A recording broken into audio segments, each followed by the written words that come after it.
आदिशक्ती तुळजाभवानी, उभय हिंदुस्थानचा आराध्य दैवत छत्रपती शिवाजी महाराज आणि छत्रपती शिवाजी महाराजांनी या महाराष्ट्राच्या मातीतल्या माणसाला जगावं कसं हे शिकवल्यानंतर याच मातीतल्या माणसाला शेवटच्या श्वासापर्यंत स्वाभिमानानं लढावं कसं हे शिकवणारे छत्रपती संभाजी महाराज यांच्या पवित्र स्मृतींना अभिवादन करतो। आज महाविकास आघाडी इंडिया आघाडीच्या धुळे लोकसभा मतदारसंघाच्या अधिकृत उमेदवार डॉक्टर शोभाताई बच्चाव यांच्या प्रचार सभेसाठी मंचावर उपस्थित असणारे धुळे ग्रामीणचे पाणीदार आमदार माननीय कुणाल बाबा पाटील, माननीय अश्विनीताई पाटील, प्रतिभाताई शिंदे, डॉक्टर सुधीरजी तांबे, शरदजी पाटील, अतुलभाऊ सोनवणे, रणजितराजे भोसले, महेशभाऊ मिस्त्री, भगवान बापूजी करणकाळ, रमेशजी श्रीखंडे, युवराजजी करणकाळ, कपिलजी ढोके, दरबारसिंगजी गिरासे, बाजीरावजी पाटील, मान्य हितेंद्र पवार, आर.एल. राव, अविनाशजी पाटील, माजी न्यायमूर्ती देसले साहेब, आलोकजी रघुवंशी, ज्योत्स्नाताई पाटील, सुरेखाताई बडगुजर, विद्याताई चव्हाण, बापूसाहेब खैरनार, किरणजी जोंधळे, डॉक्टर सुशीलजी महाजन, व्यासपीठावरील मंचावरील सर्वच मान्यवर, माझे पत्रकार बांधव, आपण सगळेजण, सगळ्यांना जय शिवराय। खरं तर कुणाल बाबांनी त्यांच्या भाषणात उल्लेख करत असताना 2 जुलैच्या घटनेचा उल्लेख केला आणि त्यानंतर तटनय आठय हे जेव्हा तुम्हाला कळलं त्याचं नेमकं कारण काय हे तुम्हाला सांगणं फार गरजेचं आहे। कारण जेव्हा तिथे होतो त्यावेळेची कारणं काही वेगळी होती, ती वेगवेगळ्या माध्यमातून तुमच्यापर्यंत आतापर्यंत पोहोचली असती, पण तटून आठ येण्याचं कारण नेमकं काय याचा जर विचार केला तर ते कारण भावांनो फार महत्वाचं आहे। मगाशी माझ्या तरुण भावाने जी घोषणा दिली आणि छत्रपती शिवाजी महाराज की म्हटल्यानंतर जय म्हणणार नाही असं नरळं महाराष्ट्रात नाही हे मी ठामपणे कायम सांगत असतो आणि त्यामुळेच बांधिलकी तिथे आहे, बांधिलकी त्या विचाराशी आहे। कारण छत्रपती केवळ व्यक्ती नाही, छत्रपती केवळ घराणा नाही, छत्रपती हा एक विचार आहे आणि हा विचार काय आहे भावांनो, रयतेच्या भाजीच्या देठाला हात लागू देऊ नका असं सांगणाऱ्या छत्रपती शिवाजी महाराजांचं नाव घ्यायचं असेल तर माझ्या कांद्याची निर्यात बंदी करणाऱ्या, कपाशी उत्पादक शेतकऱ्याला देशोधडीला लावणाऱ्या, सोयाबीनला भाव न देणाऱ्या भारतीय जनता पक्षाची पाठराखण कशी करणार हा प्रश्न तेव्हा मनात निर्माण झाला। जेव्हा परस्त्रीची बदअंमल केला म्हणून रांझ्याच्या पाटलाचा चौरंगा करणाऱ्या छत्रपती शिवाजी महाराजांचा जेव्हा आदर्श सांगायचा असतो तेव्हा ज्या आमच्या लेकींनी जगभरात कुस्तीच्या क्षेत्रामध्ये देशाची मान उंच केली होती त्या आमच्या लेकींच्या लैंगिक शोषणाच्या संदर्भामध्ये कोणतीही कारवाई झाली नाही, उलट स्वतःच्या हक्कासाठी आंदोलन करत असताना या आमच्या महिला कुस्तीपटूंना दिल्लीच्या रस्त्यांवर फरफटत नेऊन तुरुंगात डांबताना या डोळ्यांनी पाहिलं होतं आणि मग मनात विचार आला होता बाबा की जर असा निर्णय नेत्यांनी जरी घेतला असेल तर नेते कुणाची पाठराखण करतात याचा जर विचार केला तर ज्या छत्रपती शिवाजी महाराजांची, छत्रपती संभाजी महाराजांची भूमिका करतो म्हणून आपण सगळे जीवापाड प्रेम करता, ती भूमिका करताना कवड्यांच्या माळेला हात लावताना हात थरथरेल, हा छत्रपती विचार आहे। आणि सगळ्यात महत्वाचा त्या पुढचा विचार हा आहे की आता उद्या धुळे शहरात बहुतेक काहीतरी सभा आहे, मालेगावला एक मोठी सभा आहे। मला असं समजलं उत्तर प्रदेश मधले माननीय मुख्यमंत्री महोदय तेच येतात ना मालेगावला ती सभा आहे। पण छत्रपती विचार काय आहे की गंगा यमुनेकाठच्या भुसभुशीत मातीत वावरणाऱ्या माणसांना सह्याद्रीच्या काळ्या कठीण पत्थराची अजून ओळख नाही, कारण हा इतिहास आहे। म्हणजे मला एका पत्रकाराने दिल्लीत विचारलं होतं की प्रभू श्रीरामाचं मंदिर उत्तरेत उभं राहिलंय, उत्तरेत प्रभू श्रीराम आहेत, दख्खनेत काय? मी शांतपणे सांगितलं प्रभू श्रीरामचंद्रांविषयी मनात आदर आहे, आमचाही देवच आहे, पण मंदिरातले देव, गोठ्यातली गाय आणि घरातली माय ज्यांच्यामुळे सुरक्षित राहिली ते माणसाच्या जन्माला येऊन कर्तृत्वाच्या जोरावर देवत्वाला पोहोचलेले छत्रपती शिवाजी महाराज महाराष्ट्रात आहे, तो आमचा वारसा आहे, तो आमचा वसा आहे। आणि गेल्या काही दिवसात जर आपण बघितलं असेल तर 2 प्रादेशिक पक्ष महाराष्ट्रातले फोडण्यात आले. वंदनीय हिंदुहृदय सम्राट शिवसेना प्रमुख बाळासाहेब ठाकरे यांनी निर्माण केलेली शिवसेना आणि आदरणीय शरदचंद्रजी पवार साहेबांनी निर्माण केलेली राष्ट्रवादी काँग्रेस, या दोन व्यक्तींचं नक्की महाराष्ट्रात स्थान काय याचा जेव्हा आपण विचार करतो ना, तेव्हा आपल्याकडची बरीच लेकरं मुंबईत पोटा पाण्यासाठी जाऊन थांबलेले असतात. या प्रत्येकाला जर विचारलं तर ही सगळी माणसं सांगतील, सर्वसामान्य शेतकऱ्याला आत्मभान देण्याचं काम, मराठी माणसाला आत्मभान देण्याचं काम कोणी केलं असेल तर ते वंदनीय हिंदुहृदय सम्राट शिवसेना प्रमुख बाळासाहेब ठाकरे यांनी आत्मभान दिला. आणि पिचलेल्या वाकलेल्या शेतकऱ्याला स्वाभिमान देण्याचं काम कोणी केलं असेल तर ते आदरणीय शरदचंद्रजी पवार साहेबांनी केलं. आणि या दोन माणसांचे प्रादेशिक पक्ष फोडल्यानंतर सातत्यानं तुम्ही पाहिलं, महाराष्ट्राच्या वाटेचे उद्योगधंदे गुजरातला पळून गेले. बाबा, विधानसभेमध्ये 200 आमदार आहेत महायुतीचे. आता या 200 आमदारांपैकी कुणी चकार शब्द काढला? जेव्हा महापुरुषांचा अपमान झाला तेव्हा महायुतीच्या कुठल्या नेत्यानं थाटपणे, छाती ठोकपणे सांगितलं की हे खपवून घेतलं जाणार नाही? हे प्रश्न आपल्याला विचारावे लागतील. अगदी कांद्याचा प्रश्न होता, कपाशीचा प्रश्न होता, सोयाबीनचा प्रश्न होता. संसदेमध्ये जेव्हा बोलायची वेळ आली, कांद्याची निर्यात बंदी झाली होती, तेव्हा 39 खासदार हे महायुतीचे होते. या 39 खासदारांपैकी एक खासदार दाखवा जो महाराष्ट्रातल्या शेतकऱ्यांच्या बाजूने बोलला. महायुतीच्या खासदारांपैकी एक खासदार दाखवा जो महाराष्ट्राच्या भाग्यातून जेव्हा उद्योगधंदे पळवून नेले जात होते तेव्हा त्या उद्योगधंदे पळवून नेण्याविषयी बोलला. जर हे कोणीच बोलले नसतील तर महाराष्ट्राचा स्वाभिमान जेव्हा खच्ची करण्याचं काम केलं जात होतं तेव्हा महाराष्ट्राचा स्वाभिमान दिल्लीच्या तख्तासमोर पुन्हा छत्रपती शिवाजी महाराजांचं उदाहरण आहे की जेव्हा दिल्लीपती, काबूल ते बंगाल सल्तनत असलेल्या औरंगजेबाच्या दरबारात जेव्हा छत्रपती शिवाजी महाराज उभे होते, आत्ता कारण सांगितली जातात, आम्ही विकासासाठी गेलो, आम्ही विकासासाठी गेलो, याशिवाय विकास शक्य नाही असं सांगितलं जातं. मगाची छत्रपती शिवाजी महाराजांचं आपण नाव घेतलं, नुसता जय जयकार करून भागणार नाही, विचार काळजात रुजवावा लागेल. काबूल ते बंगाल सल्तनत असलेला औरंगजेबाचा शहनशाह, त्याचा दरबार, आणि त्या दरबारामध्ये छत्रपती शिवाजी महाराज उभे राहिले होते तेव्हा स्वराज्याच्या किमान 80 पट औरंगजेबाचं राज्य होतं. आणि असं असताना औरंगजेबाचं म्हणणं होतं की दख्खनची सुभेदारी महाराजांनी स्वीकारावी. बघा, स्वीकारलं असतं तर काय झालं असतं? स्वीकारलं असतं तर आता ज्याला विकास म्हणतात तसा निधी होता, सगळा सुपीक प्रदेश होता. तुमच्या बुराणपूरला त्याचं ठाणं होतं, त्यामुळे सगळा सुपीक प्रदेश होता. स्वराज्याचा दगडाधोंडाचा राकट कणखर सह्याद्रीचा प्रदेश होता. याऐवजी सगळा सुपीक प्रदेश युद्ध करावी लागली नसती, समोर औरंगजेबाची सुभेदारी स्वीकारावी लागली असती तर. पण त्यावेळी जर छत्रपती शिवाजी महाराजांनी दख्खनची सुभेदारी स्वीकारली असती तर आज 350 वर्षांनंतर छत्रपती शिवाजी महाराज की म्हटल्यानंतर आपण जय म्हटलं असतं का? याचा विचार करा. छत्रपती शिवाजी महाराजांनी ती सुखवस्तू बाजू नाकारली आणि छत्रपती शिवाजी महाराजांनी या मातीसाठी, या माणसांसाठी स्वाभिमानाचा पर्याय निवडला. आणि मग बाबा, भूमिका करता करता विचार थोडाफार घ्यायला हे फार गरजेचं होतं. आणि मग त्यामुळे स्वाभिमानाची बाजू घेणं फार गरजेचं होतं. आणि तीच महत्वाची गोष्ट आज या लोकसभेच्या निवडणूक देशाची आहे. खरं तर यायला उशीर झाला त्याबद्दल दिलगिरी व्यक्त करतो, पण शोभाताई, मी त्या मनमाड इंदोर रेल्वेसाठी बराच वेळ थांबलो होतो. आत्ता येईल, मग येईल. अहो, लेट त्याच्यामुळे झालं सांगतोय.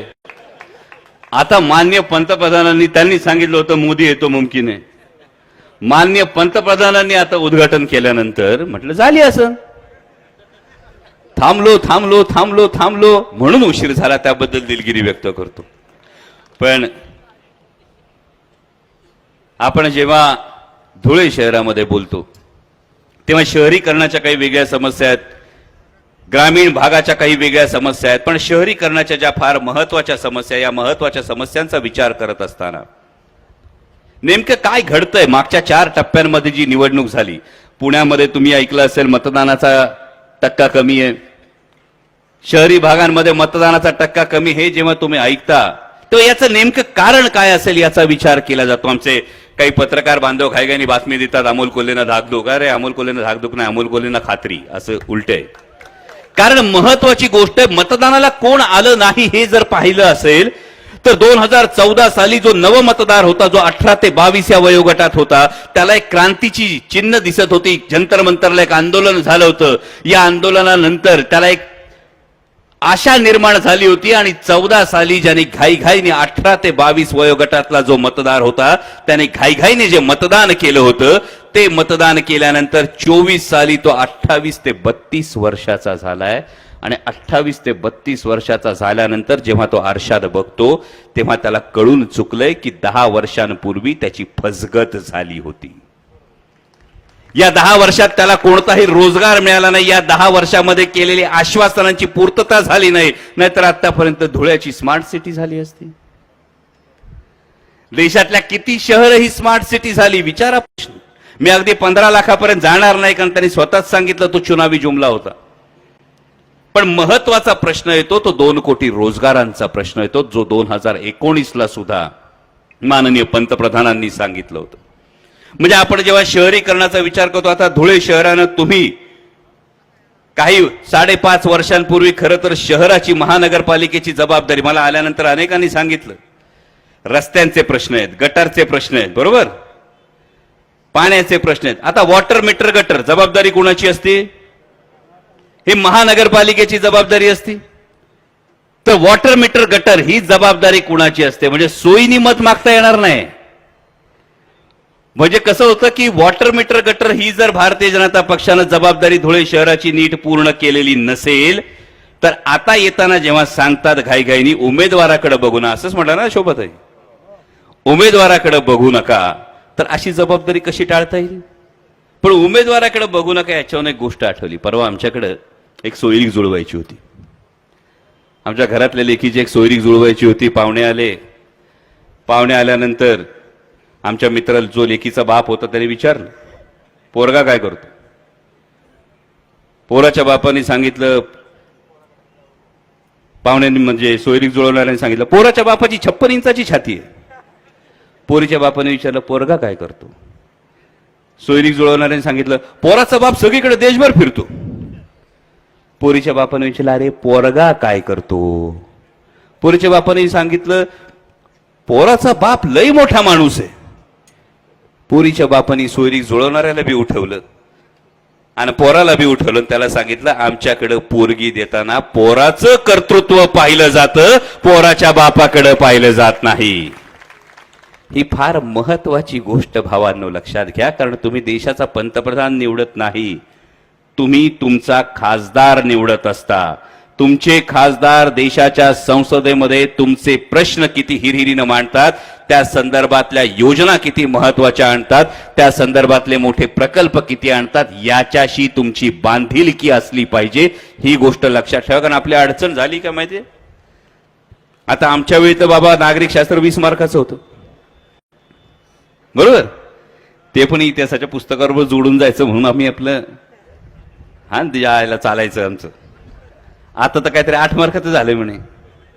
आणि मग 8 मार्काचं नागरिक शास्त्र झाल्यामुळे आम्हाला नेमका हा प्रश्न पडायला लागलाय की आम्ही नेमकं मत कशासाठी देतोय. तर भावांनो, तुम्ही देशाच्या निवडणुकीमध्ये तुम्ही खासदार निवडण्यासाठी मत देताय, आपण पंतप्रधान निवडण्यासाठी नाही, आपण खासदार निवडण्यासाठी मत देतोय. ही गोष्ट लक्षात ठेवा. आणि जेव्हा आपण धुळ्याचा प्रश्न येतो, बरेचसे सिनियर सिटीजन इथे बसलेत. आम्ही एमबीबीएस ला होतो तेव्हा आमची धुळ्याची अनेक मंडळी खरं तर एमबीबीएस ला सेठ जीएस मेडिकल कॉलेजला होती. आज जेव्हा तुम्ही विचार करता तेव्हा आपली लेकरं शिकतात, बरोबर. धुळ्यामधून शिकणारे म्हणजे धुळ्यामध्ये शिक्षकांचं प्रमाण फार मोठं आहे. धुळे शहरामध्ये मुलं शिकतात, इंजिनियर होतात, डॉक्टर होतात. एक स्वतःला प्रश्न विचारून बघा, यातली किती मुलं पुन्हा धुळे शहरात सेटल होतात? काही सगळी पोरं जातात, पुण्याला जातात, मुंबईला जातात, नाशिकला जातात. याचं प्रमाण जास्त आहे. मग याचं प्रमाण जेव्हा जास्त असतं तेव्हा त्या शहराच्या इकॉनॉमिक इंजिन विषयी कोणी विचार केलाय? हा देश पातळीवरचा प्रश्न आहे.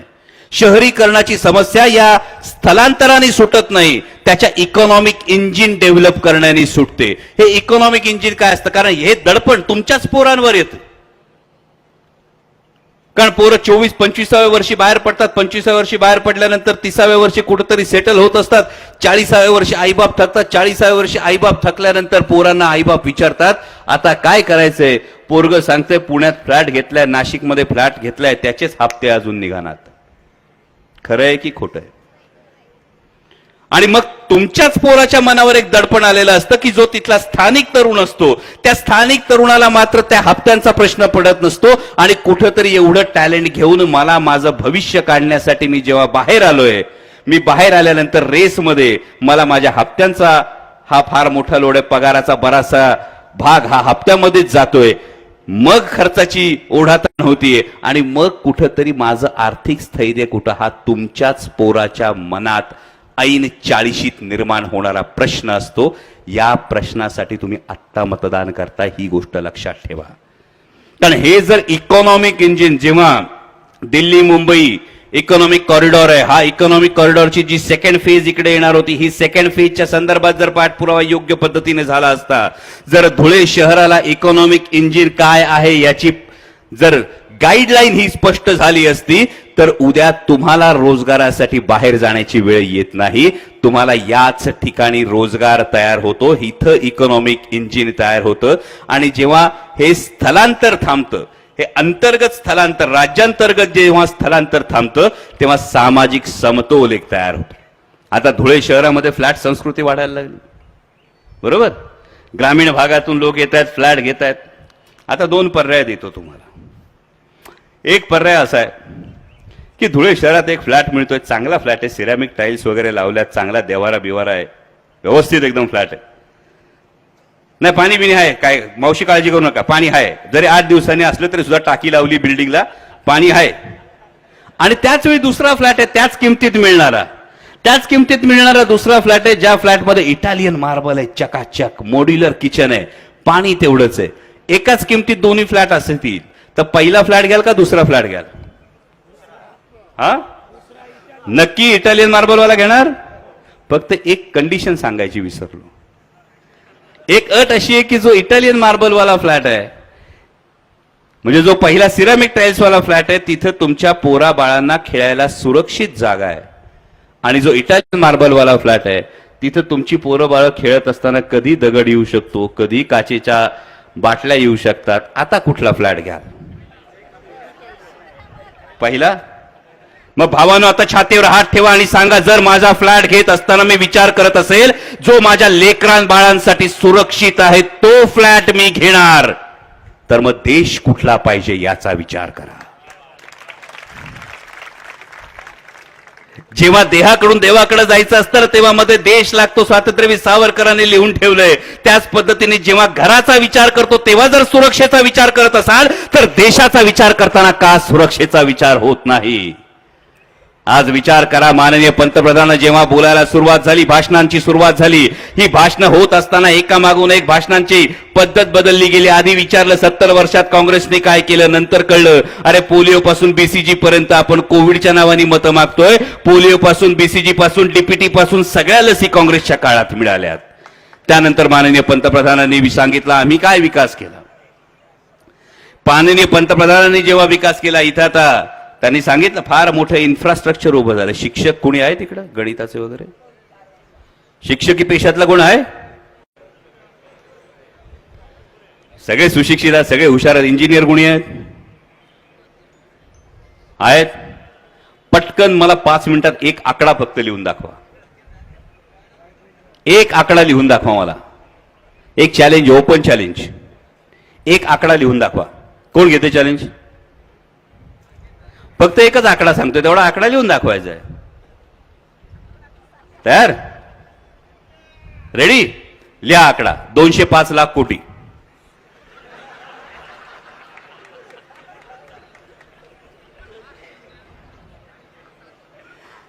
आता नेमका हा आकडा काय आहे भावांनो, हे लक्षात घेणं गरजेचं आहे.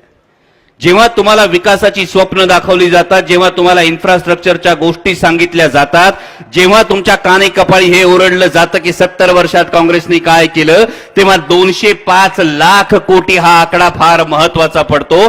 कारण 70 वर्षामध्ये 70 वर्ष देशाचा कारभार सुरू असताना देशावरचं एकूण कर्ज होतं 54 लाख करोड.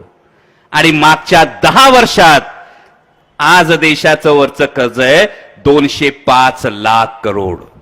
म्हणजे जवळपास 150 लाख कोटी हे देशावरचं कर्ज या मागच्या 10 वर्षात भारतीय जनता पक्षाच्या कार्यकाळात झालंय. आणि जेणेकरून तुमचं बाळ नातू जेव्हा जन्माला येतो ना मावशी, तेव्हा त्याच्या डोक्यावर 1.5 लाखाचं कर्ज आहे. ही आजची परिस्थिती आहे देशाची, ही लपवली जाते तुमच्यापासून. आणि जेव्हा ही परिस्थिती लपवली जाते, मगाशी कोणीतरी अर्थमंत्र्यांच्या पतिदेवांच्या मुलाखतीचा उल्लेख केला.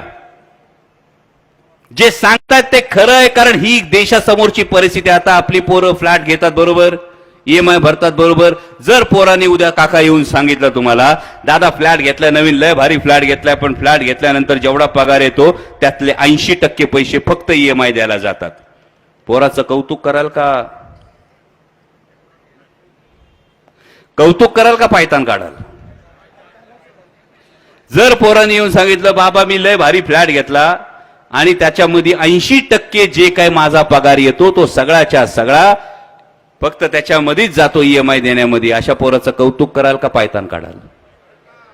नक्की. मग पोराच्या बाबतीत हे करणार तर देशाच्या कारभारांच्या बाबतीत काय करणार हा दुसरा प्रश्न आहे.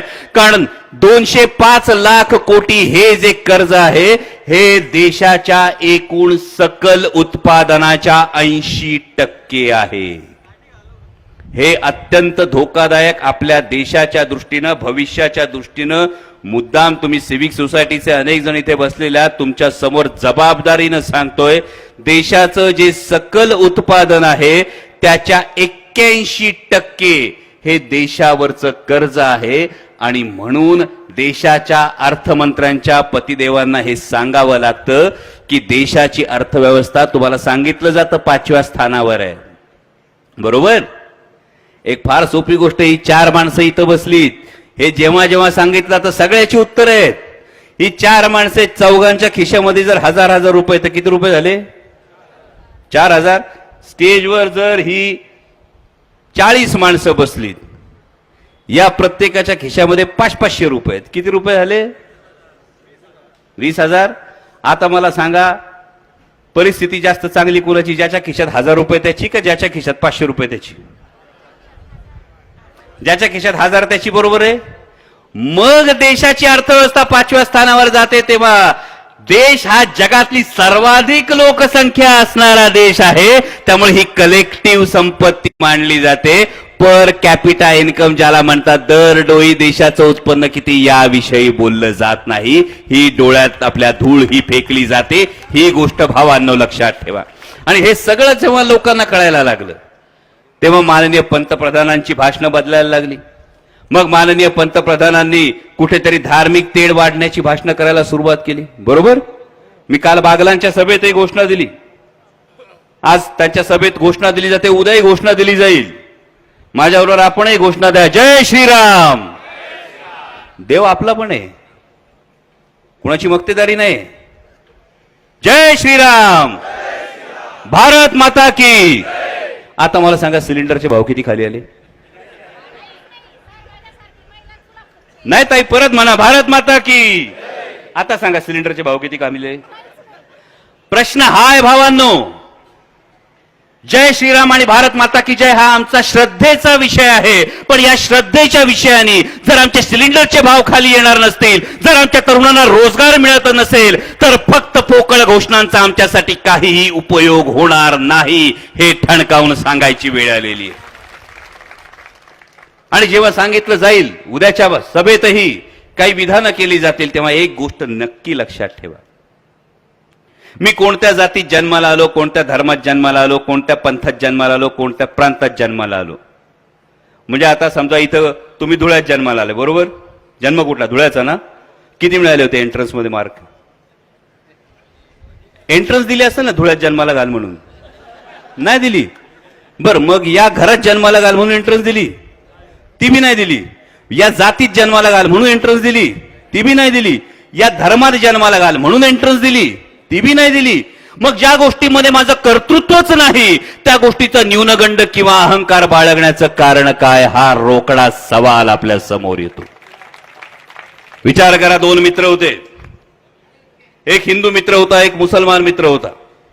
हिंदू आणि मुसलमान मित्र दुपारच्या वेळी अशीच रणरणीत 1 वाजल्या अशी वेळ झाली होती, 1:30 वाजले होते, दोघं रस्त्याने चालले होते. हिंदू आणि मुसलमान दोन्ही मित्र रस्त्याने चालले होते. एका बाजूला मंदिर होतं, एका बाजूला मस्जिद होती. हिंदू मित्र कुठं जाईल, मुसलमान मित्र कुठं जाईल? दोघांचं काय चुकलं? दुसऱ्या दिवशी परत दोघं निघाले. आता 1:30च्या ऐवजी 2:15 वाजले होते. 2:15 वाजले होते, दोघं रणरणत्या उन्हात निघाले होते. पोटात कावळे कोकलत होते, लय भूक लागली होती. सकाळी नाश्ता मिळाला नव्हता, काय नव्हतं. पोटात आगडोम भुकेचा उसळला होता. हिंदू आणि मुसलमान मित्र रस्त्याने चालले होते. एका बाजूला मंदिर होतं, एका बाजूला मस्जिद होतं, समोर जेवणाचं हॉटेल होतं. दोघं आधी कुठं जातील?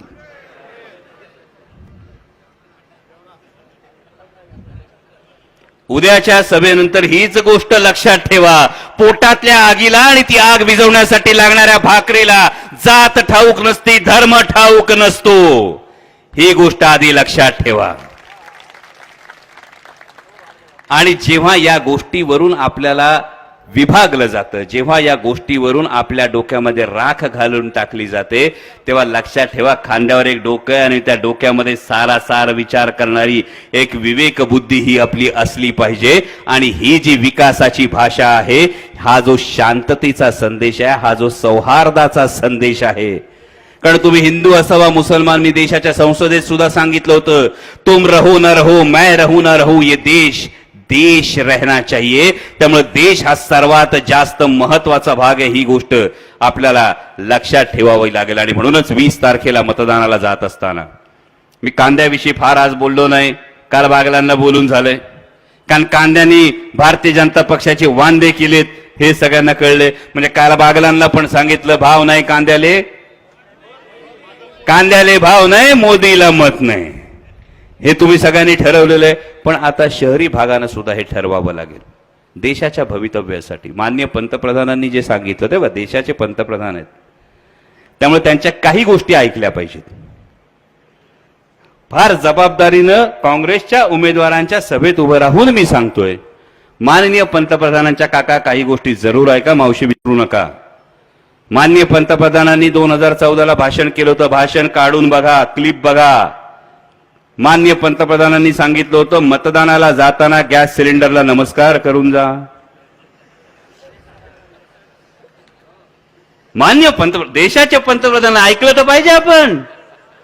आज्ञाधारक विद्यार्थी, मी चांगला स्टुडंट आहे, त्यामुळे सांगतो की 20 तारखेला मतदानाला जात असताना माननीय पंतप्रधानांची ती क्लिप बघा. ती क्लिप बघितल्यानंतर घरातला जो गॅस सिलेंडर असेल त्याला आता एकदा नाही 3दा नमस्कार करावा लागेल. कारण 400चा 1200 झाला होता. त्यामुळे त्रिवार नमस्कार त्या आधी गॅस सिलेंडरला करा. जर नात्या गोत्यात पाहुण्या रावळ्यात कुणी जर आपला बेरोजगार पोरगा असेल तर त्या बेरोजगार तरुणाचा फोटो समोर आणा. कारण मी मगाशी तुम्हाला विचारलं, अनेक मुलं आपली खानदेशातली पुणे मुंबईला जातात, पिंपरी चिंचवडला जातात, नाशिकला जातात. परवा तांबे साहेब, मला खानदेशातल्या एका तरुण IT इंजिनियरचा फोन आला होता. मला आठवतं, मी बीडच्या सभेला निघालो होतो. बीडच्या सभेला निघाला तो खानदेशातला एका तरुण IT इंजिनियरचा फोन आला. त्या IT इंजिनियरचा फोन आल्यानंतर आधी तो धास्तावलेला होता. तो म्हणला, दादा फार अडचणीत आहे, काहीतरी मदत करा. म्हटलं काय झालंय काय? त्यांनी सांगितलं की मला थोडाफार पगार आहे, चांगला पगार आहे, नुकतंच लग्न झालं, लग्न झाल्यानंतर नुकतंच बाळ झालं, बाळ आता 1 महिन्याचं आहे. म्हटलं मग अडचण काय, चांगली गोष्ट आहे ना. त्यांनी सांगितलं, ऑनलाईन गेमिंगमध्ये 25-30 लाखाचं कर्ज झालंय, आता आत्महत्येशिवाय दुसरा कुठलाच पर्याय समोर नाही. आणि माझ्या डोळ्यासमोर खरोखर खानदेशातला त्याचा बाप आला, त्याचा आई वडील आले की ज्या आई बापाने काबाड कष्ट करून आपल्या पोराला शिकवलं, IT इंजिनियर केलं, त्या आई बापाला किती समाधान वाटलं असेल जेव्हा पोरग पहिल्यांदा IT इंजिनियर झालं. त्या आई बापाला किती समाधान वाटलं असेल जेव्हा पोराने सांगितलं की मला पुण्यामध्ये हिंजवडीमध्ये एवढा चांगला जॉब मिळाला, तेव्हा त्या आईबापाला किती समाधान वाटलं असेल, त्या आईबापाला किती समाधान वाटलं असेल जेव्हा त्यांनी नातवाचं तोंड पाहिलं असेल. आणि तोच IT इंजिनियर आज दुर्दैवानं सांगतो, दादा ऑनलाईन गेमिंग मध्ये 25-30 लाखाचं कर्ज झालं, कर्ज फेडता येणं शक्य वाटत नाही, आज आत्महत्या करावीशी वाटते. आणि तेव्हा नेमका प्रश्न मनात निर्माण झाला, याची सुरुवात कुठून होते, याची सुरुवात कुठून होते. भावानं विचार करा, आजकाल टीव्हीवर तुम्ही IPL बघत असतात, मॅच लावायच्या आधीच पहिली बातमी काय येते, काय खेळा, टीम बनवा, बरोबर. मग काय येतं, मोबाईल उघडलं काय खेळा, जंगली रमी खेळा. म्हणजे ज्या तरुणांना माननीय पंतप्रधानांनी सांगितलं होतं वर्षाला 2 कोटी रोजगार देतो, त्याच तरुणांना आज सातत्यानं सांगितलं जातं खेलो जंगली रमी, खेलो ऑनलाईन रमी. आणि याचं मूळ कुठे जातं, याचं उत्तर भारतीय जनता पक्षाच्या नेत्यांनी दिलं पाहिजे की इलेक्टोरल बॉन्ड्स नावाचा जो एवढा मोठा जागतिक दर्जाचा घोटाळा केला, या घोटाळ्यामध्ये फ्युचर गेमिंग नावाच्या ऑनलाईन लॉटरी आणि ऑनलाईन गेमिंग करणाऱ्या कंपनीकडून 500 कोटी रुपयाचे इलेक्टोरल बॉन्ड्स कोणी घेतले. आणि ते बॉन्ड्स घेण्याच्या मोबदल्यात तुम्ही देशातल्या तरुणांचं, देशातल्या सुशिक्षित तरुणांचं, देशातल्या नवतरुणांचं भवितव्य या 500 कोटीमध्ये हे तुम्ही कुर्बान करायला निघालात, हे विकायला निघालात. याचं उत्तर आधी द्या. न खाऊंगा न खाणे दूंगा म्हणत तुम्हाला जेव्हा 2014 मध्ये विश्वास ठेवला होता, तेव्हा न खाऊंगा न खाणे दूंगा म्हणणाऱ्यांनी याचा जबाब दिला पाहिजे की या पद्धतीनं फ्युचर गेमिंग सारखी एक कंपनी समोर आली ज्याच्याकडून 500 कोटी घेतले आणि त्यांनी जे जाळं पसरायला तुम्ही मुभा दिलीत ना, मग 500 कोटी दिले म्हणून तुम्ही सांगितलं टाका जाळं आमच्या तरुणांवर, आणि आमचे तरुण सापडतायत त्या सापळ्यामध्ये. आणि अशा ज्या आत्महत्या होतील, अशी जी तरुण आयुष्य कोमेजली जातील, अशा ज्या तरुणांच्या मनात चिंता निर्माण होतील, याला जबाबदार कोण, याचा जाब आपल्याला 20 तारखेला विचारायचा आहे. आणि म्हणून सांगतो मित्रांनो, 20 तारखेला मतदानाला जाताना 5 मिनिटं लागणार आहेत फक्त. मतदान केंद्रावर जाऊन मतदान करून बाहेर पडायला 5 मिनिटं लागणार आहेत फक्त.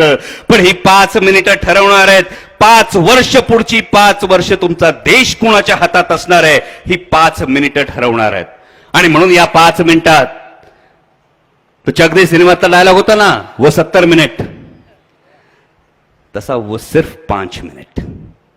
त्या 5 मिनिटात आठवा, त्या 5 मिनिटात सिलेंडरच्या वाढलेल्या किमती आठवा, त्या 5 मिनिटांमध्ये घर खर्चाचा ताळमेळ घालताना झालेली ओढाताण आठवा, त्या 5 मिनिटांमध्ये दिल्लीच्या सीमांवर जो शेतकरी आंदोलन करत होता ना, त्यातल्या 700 शेतकऱ्यांचा जीव गेलाय, त्या 700 शेतकऱ्यांची कुर्बानी आठवा. त्या 5 मिनिटांमध्ये भारतीय जनता पक्षाच्या एका नेत्यानं आंदोलन करणाऱ्या या शेतकऱ्यांना निष्ठुरपणे गाडी खाली चिरडलं होतं ते आठवा. या 5 मिनिटांमध्ये देशाची मान उंचावणाऱ्या महिला कुस्तीपटूंना आपल्या लेकीनं ज्या पद्धतीनं रस्त्यावरून फरफटत, दिल्लीच्या रस्त्यावरून फरफटत तुरुंगात डांबलं गेलं होतं ते आठवा. या 5 मिनिटांमध्ये मणिपूरमध्ये ज्या घटना घडल्या त्या आठवा. आणि या 5 मिनिटांमध्ये फक्त एक ठरवा, अब सिर्फ हाथ बदलेगा हालात, एवढं एक ठरवा. आणि आपल्या सगळ्यांना विनंती आहे, नियतीनं शोभाताईंना संदेश दिलाय, कारण त्यांचा क्रमांक आहे,